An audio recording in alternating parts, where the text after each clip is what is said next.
Oh, good. For once you brutes managed to escort a prisoner to me without too many visible bruises. Color me impressed. Set him down there. You may unshackle his wrists. I doubt some scruffy street urchin poses much threat to me, even with his hands free. Good. You're dismissed, both of you. Leave us alone together. Did you not hear me? I said, leave us. I trust you don't need reminding how much your Empress hates having to repeat herself. Permit me to sincerely apologize for any rough treatment you may have received at the hands of my underlings. My palace guard is hardly staffed by the brightest or gentlest creatures I know, but they're quite effective at knocking heads together, so I keep them around. Good help is so hard to find, wouldn't you agree? Well, I suppose I shouldn't ask you. You don't look like the sort of person who's ever had a servant. In any case, let's proceed to the reason I summoned you here, to my chambers. Who are you, and what brings you to my domain? Your Empress just asked you a question. If you know what's good for you, you'll answer quickly and truthfully. I am known for many traits, but patience has never been one of them. Who are you? A strange name. You're from someplace far, far away, aren't you? I suspected as much. They tell me you came here stowed away on a whaling ship. They tell me they found you hiding below deck, huddled inside a filthy crate, skulking in the shadows like a rat. Is that true? Are you a rat? Really? Are you quite certain of that? Because you don't look much like a person to me, let alone a man. You look like a frightened little animal, cowering here in front of me, afraid to so much as meet the eyes of a woman he can sense instinctively is in every possible respect his superior. Do you know, it was my idiotic advisors who counseled me to have you hauled in from the dungeon for questioning. They were convinced you were a spy in the service of our adversaries. As if anyone would be foolish enough to entrust such a delicate role to some timid cretin like yourself. Oh, don't think I don't see that wetness growing in your eyes. Have my words pricked your pride? Have I wounded you? Perhaps you feel as though I'm being needlessly cruel, that I should be more charitable with you, seeing as you're my guest. Well, that's precisely the problem, isn't it? You're not my guest. You're an intruder, an interloper who snuck his way into my empire like a thief in the night, quite uninvited. You're only receiving the degree of courtesy which benefits such a person. Yes, you heard me correctly. My empire. Surely you recognize my face, no? Think hard. Is it familiar? Have you seen this stately visage before, perhaps rendered not in flesh but in stone or white marble, or oil paint on one of the majestic statues or portraits or tapestries lining the halls of this palace? Why are there so many of them? You must have glimpsed at least one or two as they marched you down the halls. I'm sure that's what you wondered. I suppose I can't entirely fault you for not seeing the resemblance sooner. Talented as the many artisans under my patronage are, no artwork in the world could do justice to the real thing. I suppose it would be rather impolite, now that you've introduced yourself, for me not to return the courtesy.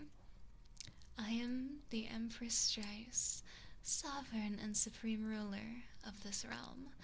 All that you have seen since you arrived on these shores, every regal balustrade and balcony, every lustrous jewel and gemstone, every common man and mouse belongs to me.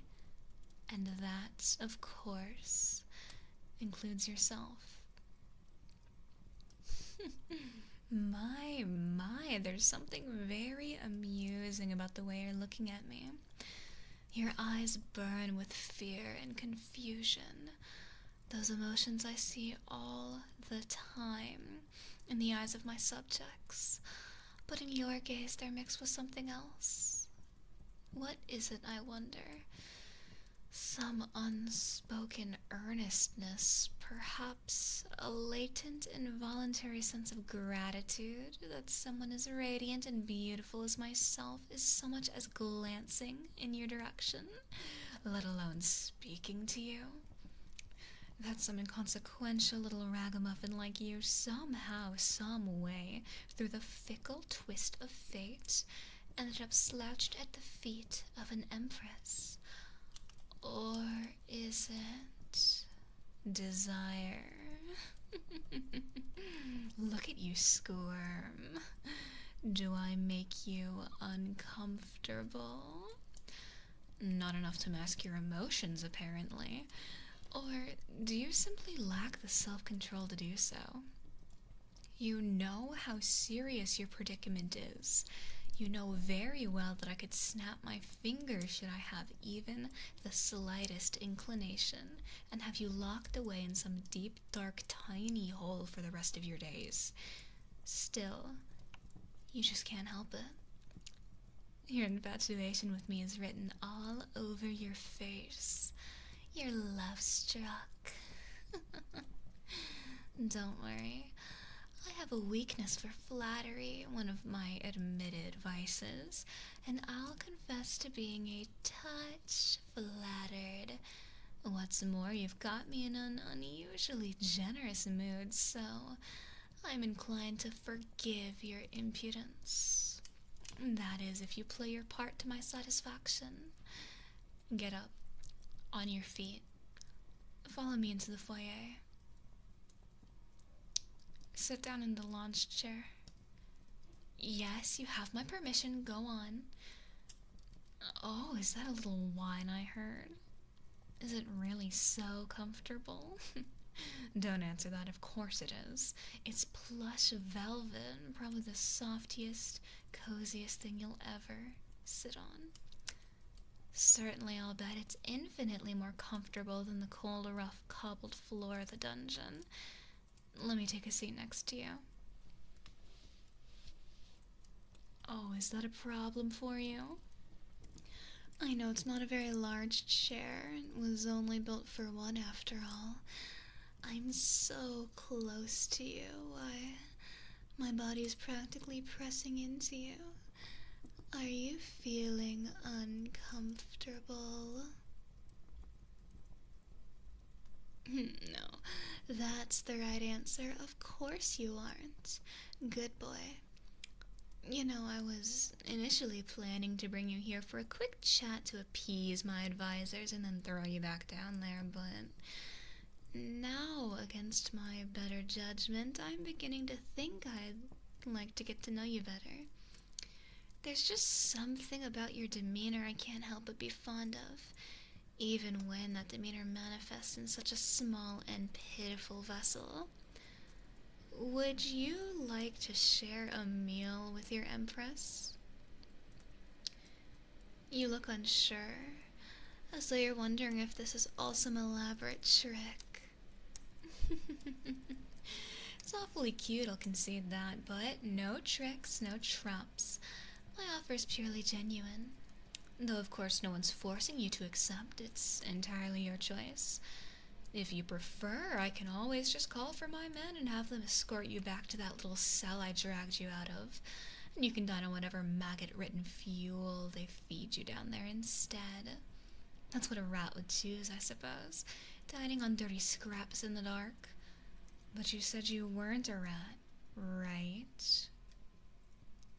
That's what I thought. But that's not what you need to say. Yes, what? You say yes, Empress, and try not to stammer next time. Good boy. You're a quick learner. You might just have your uses after all.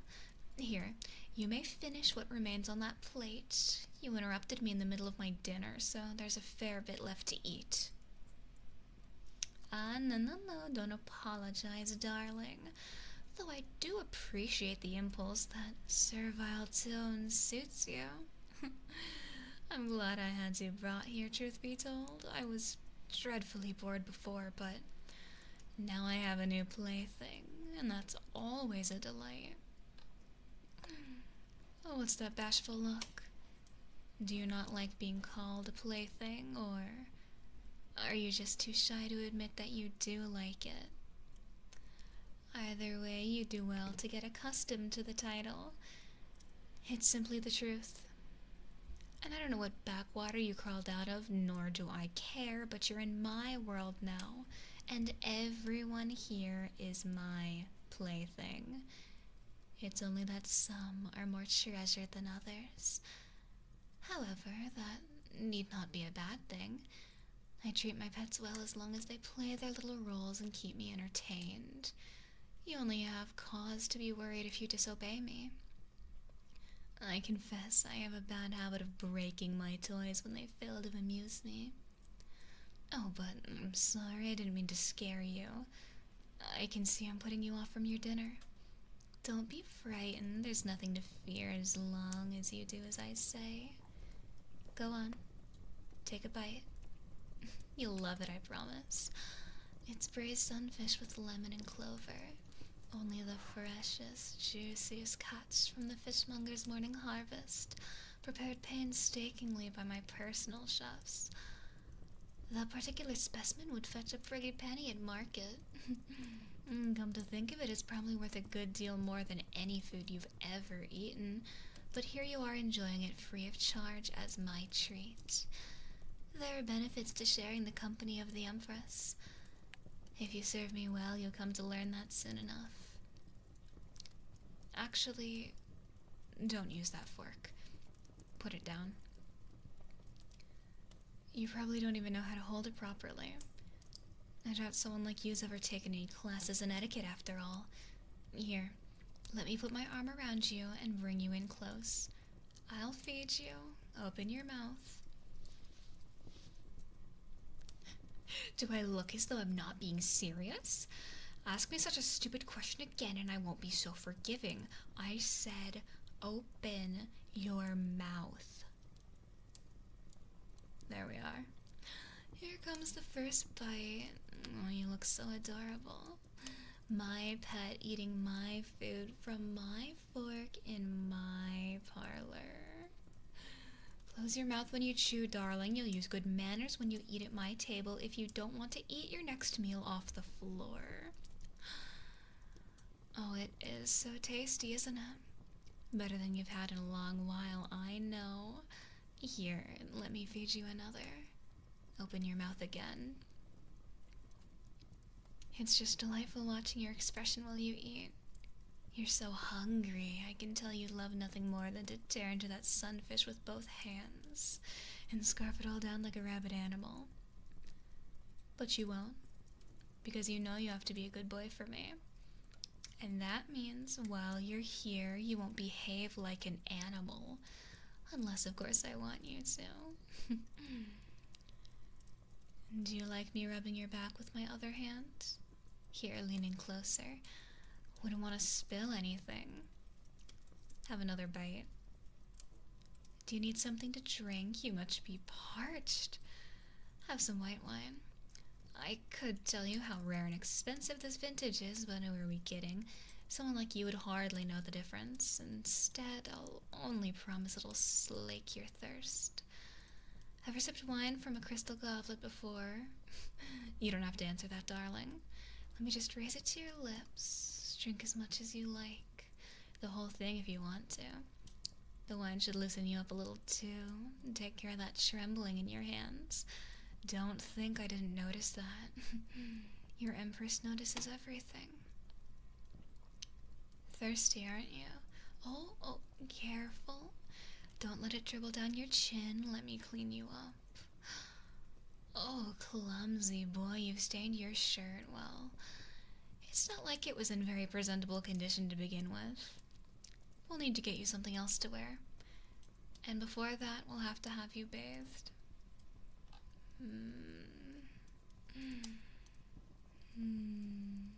No, don't fuss now. You're doing so well. Don't worry, I'll allow you to finish your dinner first. Open your mouth, here comes another bite. Good boy. Oh, I can tell. You're special. You're so eager to please. If only it'll earn you more fine silks to recline on and tantalizing food to eat. But that's not all you like, is it? You like attention from me too, don't you? You like it when I rub your back and your hair and when I stroke your cheek. Don't bother being shy and looking away. Your face tells me at a glance all I need to know. You need not be embarrassed. You're hardly the only one who yearns for my company. That list number's far too many to ever put to paper. You are, however, one of the rare few to receive that pleasure. I only hope you're capable of appreciating how lucky you are that I've taken an interest in you. Perfect answer. Yes, Empress, indeed. You are a quick learner. Until now I was debating it in my mind, but I think I've made my decision. I'm gonna keep you. You're gonna be my new project. Do you know what that means? Of course not. You don't know anything yet. It means I'm going to fill that empty head of yours with so many wonderful things if you behave and please me. Maybe I'll fill your hands with a thing or two as well. It means I'm going to take care of you. I'm going to have you cleaned up and made prim and proper, and you're going to learn to serve me just as I want to be served. Here, don't speak, just have another bite. Actually, you'll eat it directly from my hands this time. Oh, you look a bit uncertain. Are you reluctant to eat from my fingers? No, of course you're not. There you go, eat it all. Good. Consider this a microcosm of our future relationship. I'll hold you close and feed you the most extravagant treats, and in exchange you'll be good and loyal and obedient. Does that sound like a fair trade? Oh, come now, that didn't sound enthusiastic enough. Convince me. You know, if you won't provide me sufficient cause to be sure of your loyalties, I might just be forced to reevaluate whether or not you're a spy after all. And then... Oh, relax, calm down. You should hear that shrill desperation in your voice. It's absolutely adorable. I'll have to make you beg more often. But I'm only playing with you, pet. Don't worry yourself. You're safe with me. I know you'll be loyal. I can tell already. Here, have another bite. Oh my, it's grown quite late, hasn't it? After you finish your dinner, we'll retire. Yes, I said we. You don't think I'd be cruel enough to send you to sleep down in that cell again, did you? No, that's no place for my loyal servant. And that's what you are, isn't it? You'll find your rest here, in my chambers. Yes, now here. Another treat is waiting for you in your Empress's hand. Good boy. I have so many delightful things in store for you.